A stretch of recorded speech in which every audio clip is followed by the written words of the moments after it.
So he came and spoke to you at the Pontifical North American College where you were in seminary on the property of the Vatican. Correct.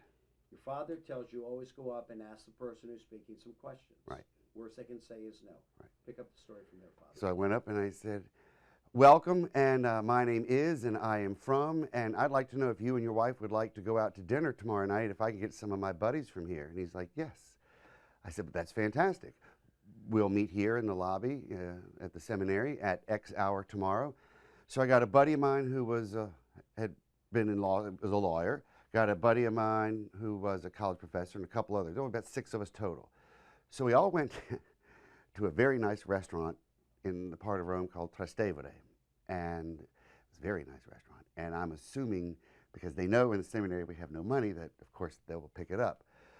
Until the bill comes, and my buddy, who's my closest priest friend, is the current Archbishop coadjutor of Newark, Archbishop Bernie Hebda, says, and it was too far away for me to kick him under the table, he goes, oh, Justice, we'll get it. And I thought, oh no, we don't have any money. How are we going to? Well, we scrounged together, we walked out, and Justice Scalia pulls me aside and he goes, look, I know you don't have any money. He opens his wallet, he had a lot of money. He said, let me, I said, Justice, thank you. No, we will take care of it. Well, I yelled at my buddy later, so we met, finished that. I was going to attend with the fellow whom I met, Cardinal Mejia, was over from Rome, at a function in Washington, D.C. at the Vatican Embassy, and he said, come up and join me. And I said, all right, well, I need a place to stay. I know where I can stay. So I called Scalia and said, you remember me? We went out to dinner. We paid for it. May I stay with y'all? Because I have nowhere to stay. So he's like, sure. This is interesting. He goes, sure, come on. And here's the address. Be at the house at, and he gave me the exact hour. And he says, you better come dressed as a priest. I'm like, oh, yes, sir. I saw I can do that. So I wore my suit, collar and suit. I show up. It must have been around 5 o'clock. He opens the door in slacks, a sweater, and slippers. And I'm like, you want me in a suit, and you're wearing slippers? Okay. So we go in, met his wife, Maureen. We just talked a little bit. We had sort of an early dinner. And she's delightful. And she really was great. He would start off on something, and she would say, Nino, now, that's it. And we talked. She's very much into the pro-life movement, very kind, very gentle about everything. And dinner finished, and they had to go to a reception. I remember this as clear as a bell. This is the first time, because I stayed twice with him, but the first time is the more interesting. And I had to go to a reception with the Hungarian ambassador. So he said, all right, you just read, watch TV, do whatever you want. We'll be back later. Well, later. I'm like, that's 11 o'clock, and I'm getting in bed and read. Well, my room was sort of downstairs a little bit, down these steps, and I'm lying in bed reading, and he must see my light on, and I can see the hall light on, and I hear this sliding, and I look, and I see this shadow, and I hear, you awake? I'm like, yes. Well, put your clothes on and come upstairs and have a nightcap with me. I'm like, okay. I'm tired.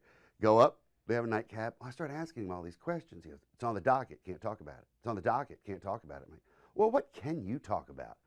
Just as down, I mean, it is almost as if we're having this chat like right now. There was absolutely, he was not pretentious whatsoever. It wasn't this. He just wanted to know how I was, what's going on, how are things now as a young priest, how it's going. His son was studying in the same seminary in Rome, but many years after me. So I did not know him.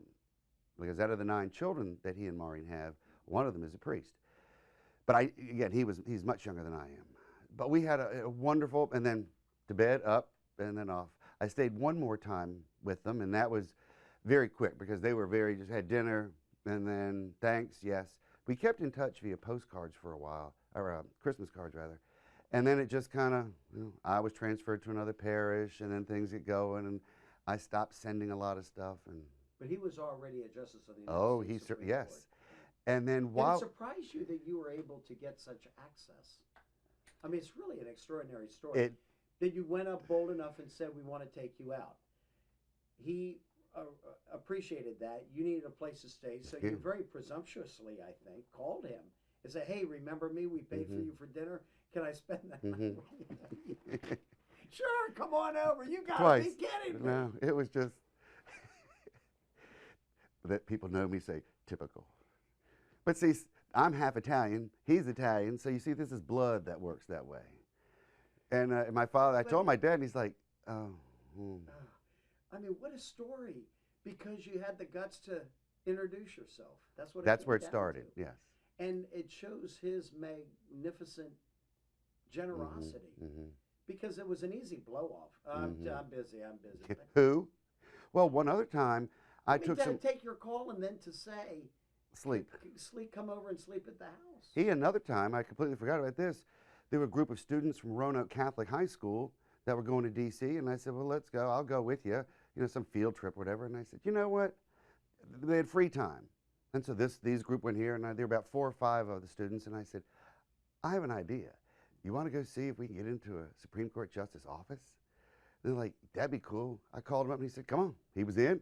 We went in his office. I said, fellas, this is not going to happen. Do you understand? This doesn't happen. This is luck, complete luck. He was that kind of, sure, come on, I got nothing to hide. This is great.